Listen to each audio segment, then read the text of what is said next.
Did you know that in 1932, Australia declared war on a bunch of birds and lost?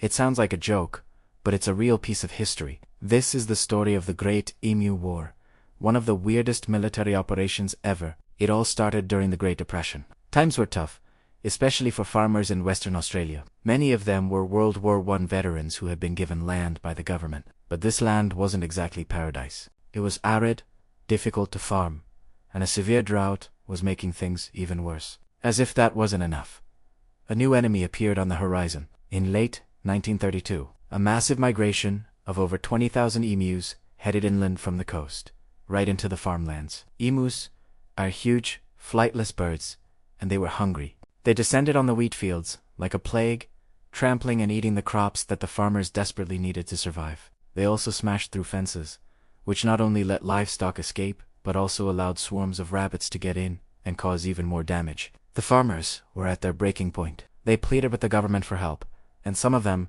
being ex-soldiers, even suggested using machine guns. To everyone's surprise, the government agreed. The Minister of Defense, Sir George Pearce, saw a few benefits. It would be good PR to be seen helping the struggling farmers, and it could also be great target practice for the military. So, an army unit was deployed, led by Major GPW Meredith of the Royal Australian Artillery. Their mission: wage war on the emu. Their equipment? 2 Lewis machine guns and 10,000 rounds of ammunition. The media thought it was hilarious, but the operation went ahead. The soldiers, confident in their superior firepower, set off to face their feathered foes. The first battle was a disaster for the humans. The soldiers spotted a group of about 50 emus and set up an ambush. They opened fire with the machine guns, expecting to mow them down. But the emus were anything but easy targets. The moment the shooting started, they scattered in all directions, running at incredible speeds. They were surprisingly hard to hit. The soldiers fired hundreds of rounds and managed to kill maybe a dozen birds.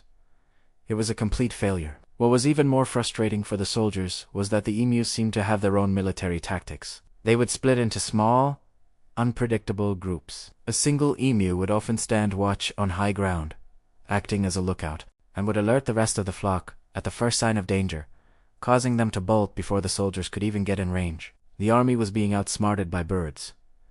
The military's embarrassment was just getting started. For their next attempt, they decided to get mobile. They mounted one of the Lewis guns on the back of a truck, thinking they could chase the emus down. It was a complete fiasco. The truck bouncing over the rough terrain made it impossible to aim accurately. Worse still, the emus could easily outrun the truck. Imagine a military vehicle, bumping and shaking, trying to chase down a flock of giant, sprinting birds that are zigzagging across a field. At one point, a gun jammed after firing just a few rounds. By the end of the first week, after firing nearly 2,500 rounds of ammunition, the official body count was pathetically low. Some reports say as few as 50 emus. The press had a field day, dubbing it a humiliating defeat for the army and a stunning victory for the emu. After this initial failure and public ridicule, Major Meredith and his troops were recalled. But the emu problem wasn't going away, and the farmers' pleas continued. So, just a few days later, the military was sent back for round 2.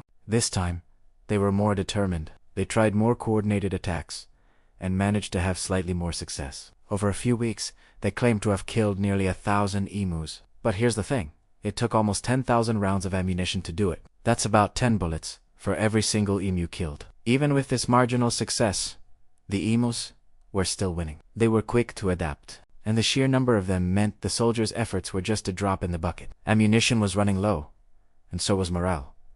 Finally, the military threw in the towel. The operation was a logistical nightmare, widely inefficient, and a source of national embarrassment. Public opinion was turning to... People started questioning the sense and morality of using machine guns against wildlife, especially when the army was proving so ineffective. On December 10, 1932, the military officially withdrew, and the Great Emu War was over.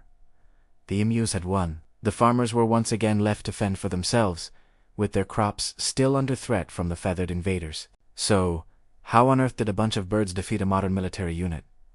Well, the emus had several key advantages. First, they are incredibly fast, capable of running over 50 kilometers or 31 miles per hour. Second, they are surprisingly tough. Stories circulated of emus surviving multiple gunshot wounds and just keeping on running.